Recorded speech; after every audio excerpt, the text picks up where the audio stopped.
let's finish this trilogy on the almighty PlayStation 1. And yes, towards the end of this video I will throw a little extra.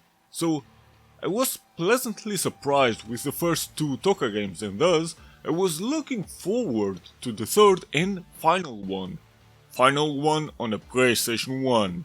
In Japan the game is known as WTC World Touring Cars Championship, and in the US it is known as Jarrett and Labonte Stock Car Racing for some reason. I mean, it's not like Jason Jarrett and Justin Labonte were big stars or anything, so oh well, who cares. And let's not forget that this game was also released on the Game Boy Advance, only in Europe though, published by Ubisoft. And yes, it has the same title as the European PlayStation version. Oh, and be ready, because just like the first two games, this third one has the similar spin issues, as I've called it. Let me explain. For the most part you will have full control over your car, and here you will be able to drive a bit more to your limit and take a bit more risks compared to the prequels. So yes, the physics have been refined a bit, which obviously is a good thing. Racing around is insanely fun, especially with all the added tracks like Laguna Seca or Nürburgring or others that you can unlock. Also with the new cars that you have access from the start, or the ones you can unlock. And yes, the typical BTCC cars are in here, but I will get to the cars and tracks later.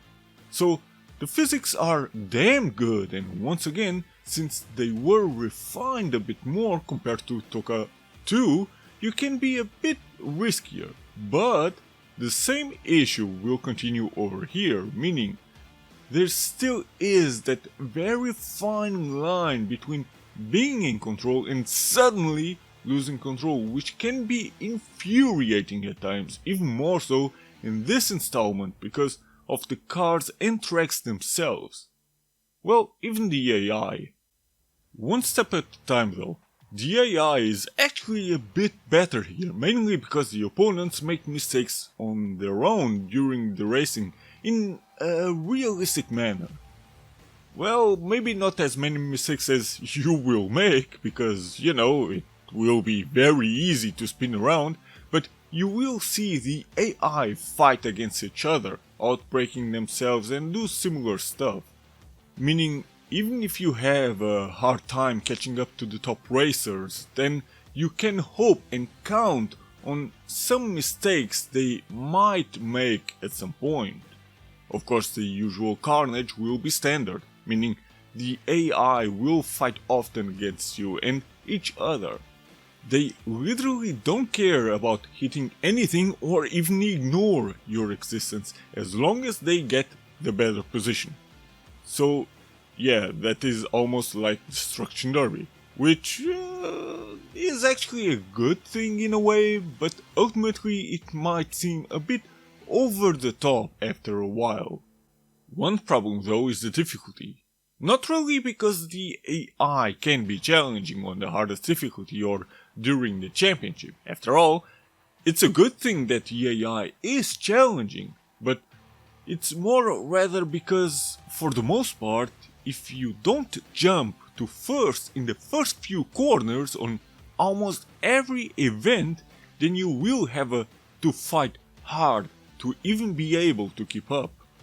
You might not see the problem with this at first, but considering the fact that you can easily lose control over your car or certain cars don't handle as well as others, well, duh, then this might be a negative as well, because then you will have zero chances of winning or even achieving the points necessary.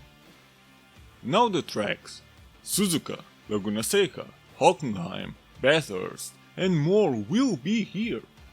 Considering how this is TOCA World Touring Cars, emphasis on the word world, of course you would have tracks from all around. So these tracks add quite a lot to the game, with wide tracks, narrow tracks, tracks in the middle of a city and whatever. add day, night, sunset, rain, storm and such, then you have a lot of variety and I bet you will have a lot of fun. Well, from this perspective, I mean the weather effects, if you had fun with the previous TOCA games, then you will continue to have fun here. It's also nice that TOCA World didn't just add tracks from other countries just for the sake of it. It's more because of the fact that there actually are other touring car championships around the world outside of the BTCC or the British Touring Car Championship. Well, at least I think that was the thought process of Codemasters. I could be wrong though. For example, in Germany there is the DTM or Deutsche Tourenwagenmeisterschaft, or rather there was until 1996. Then it turned into Deutsche Tourenwagenmasters since 2000. Well, but it's still DTM. Or in Brazil there was Stock Car Brazil, that later turned into Stock Car Pro Series, and similarly it's a very popular racing series not only in Brazil but in South America. And while those additions are nice, personally I would have preferred if the franchise stayed with BTCC only. I will get to the main reason later. Now the cars. Just like the tracks, there are cars from all over the world. Well, okay, maybe this isn't all that major because in previous games you also had these. I mean, Honda is from Japan, Audi is from Germany, Volvo is from Sweden, etc. But now you have BMWs, Fords, Fiats, Mitsubishis and more as main touring cars and not just extras, which is quite nice.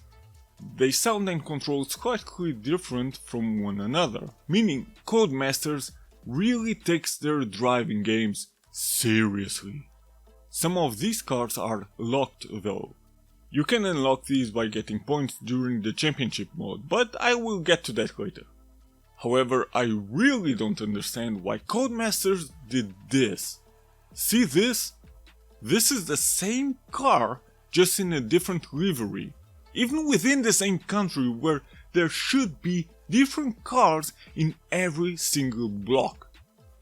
The championship mode is better and worse than previous games. In here you have something like a career, which means that you have to get a certain amount of points total to move from national to international and then the world stage. This is actually kind of a nice way to change the championship format of the series.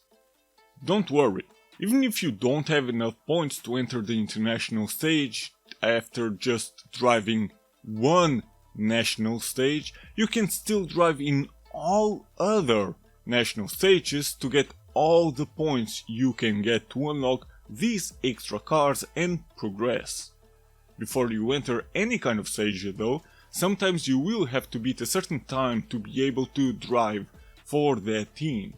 Do that, the team hires you and they will give you a team criteria, which will be your mission. Win 4 races out of 6, be second by the end of the specific national stage and so on. And meeting those criteria will give you a password that you can use to have a bit more fun with the game.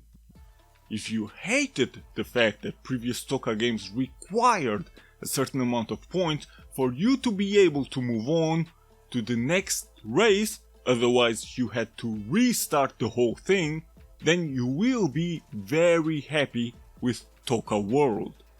Because here there's none of that. You don't lose the whole thing and have to restart, because if you do badly in one championship you will have another chance at a different one. If you want to repeat the championship, then you can. And yes, the AI gets more difficult the further you progress. Well, duh. But here's one thing I don't understand and don't really like at all. If you drive in the British Championship, for example, you cannot choose the car you want to drive with. If you want to drive, then you necessarily have to take that specific car and nothing else. I mean, the game is structured in such a way to where you can always win if you are good enough, even with the weaker teams or cars, because remember, the AI fights against each other, makes mistakes and whatever. But with this variety of cars, I don't understand why Codemasters are forcing, for example, a Vauxhall Vectra up my ass when I wanted to drive with a Honda Accord. And yes, Vauxhall might be a British brand in itself, but many, if not all, cars have been Opel ever since the 70s, like it or not. So you really don't have a choice at all. Furthermore, Codemasters got rid of the qualification period altogether, or qualification option, and this is actually baffling. Instead of a qualification period and you earning the starting position you get through it, the game chooses a seemingly random place on the grid for you.